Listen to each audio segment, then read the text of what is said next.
Machiavel, le guide interdit pour les gentils qui finissent derniers. Machiavel était un penseur politique florentin du XVIe siècle avec des conseils puissants pour les personnes gentilles qui n'arrivent jamais très loin. Sa pensée pivote autour d'une observation centrale, inconfortable: les méchants ont tendance à gagner. Et ils gagnent parce qu'ils ont un avantage énorme sur les bons, ils sont prêts à agir avec l'ingéniosité et la ruse les plus sombres pour faire avancer leur cause.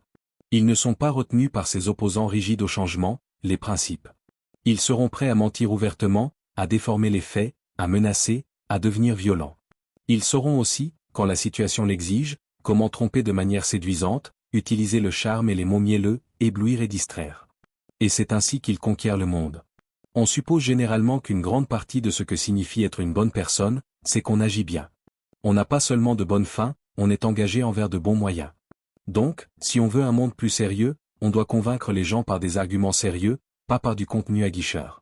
Si on veut un monde plus juste, on doit judicieusement et doucement essayer de persuader les agents de l'injustice de se rendre volontairement, pas par l'intimidation.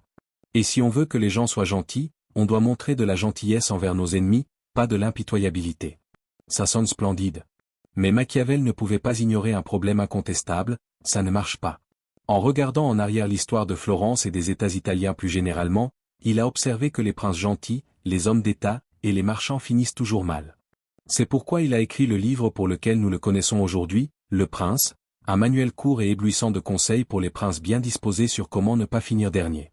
Et la réponse, en bref, est d'être aussi gentil qu'on le souhaite, mais jamais d'être trop dévoué à agir gentiment, et en effet de savoir comment emprunter, quand nécessaire, chaque astuce employée par les personnes les plus cyniques, lâches, sans scrupules et les plus méchantes qui aient jamais vécu. Machiavel savait d'où venait notre obsession contre-productive d'agir gentiment. L'Occident a été élevé avec l'histoire chrétienne de Jésus de Nazareth, le très gentil homme de Galilée qui a toujours bien traité les gens et a fini comme le roi des rois et le dirigeant de l'éternité. Mais Machiavel a souligné un détail gênant à ce conte sentimental du triomphe de la bonté par la douceur. D'un point de vue pratique, la vie de Jésus était un désastre total. Cette âme douce a été piétinée et humiliée, ignorée et moquée. Jugé de son vivant et en dehors de toute assistance divine, il était l'un des plus grands perdants de l'histoire. La clé pour être efficace réside dans le dépassement de tous les vestiges de cette histoire. Le prince n'était pas, comme on le pense souvent, un guide pour être un tyran. C'est un guide sur ce que les personnes gentilles devraient apprendre des tyrans. C'est un livre sur comment être efficace, pas seulement bon. C'est un livre hanté par des exemples de l'impuissance des purs. Le prince admirable, et aujourd'hui nous pourrions ajouter le PDG, l'activiste politique, ou le penseur, devrait apprendre chaque leçon des opérateurs les plus habiles et les plus sournois.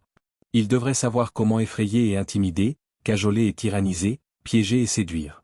Le bon politicien doit apprendre du mauvais, l'entrepreneur sérieux du roublard. Nous sommes tous, en fin de compte, la somme de ce que nous accomplissons, pas de ce que nous avons l'intention de faire. Si nous nous soucions de la sagesse, de la gentillesse, du sérieux et de la vertu, mais que nous agissons seulement sagement, gentiment, sérieusement et vertueusement, nous n'arriverons nulle part, nous avertit Machiavel. Nous devons apprendre des leçons d'une source inattendue, ceux que nous méprisons le plus par tempérament. Ils ont le plus à nous enseigner sur comment réaliser la réalité que nous désirons ardemment, mais contre laquelle ils se battent. Nous avons besoin d'armes d'un acier de grade similaire au leur. En fin de compte, nous devrions nous soucier davantage d'être efficaces que d'avoir de nobles intentions. Il ne suffit pas de bien rêver. La vraie mesure est ce que nous accomplissons. Le but est de changer le monde pour le mieux, pas de résider dans les conforts tranquilles des bonnes intentions et d'un cœur chaleureux. Tout cela, Machiavel le savait. Il nous dérange pour une bonne raison parce qu'il nous sonde là où nous sommes les plus égoïstes. Nous nous disons que nous n'y sommes pas arrivés parce que nous sommes un peu trop purs, bons et gentils. Machiavel nous informe de manière vivifiante que nous sommes bloqués parce que nous avons été trop myopes pour apprendre de ceux qui savent vraiment, nos ennemis.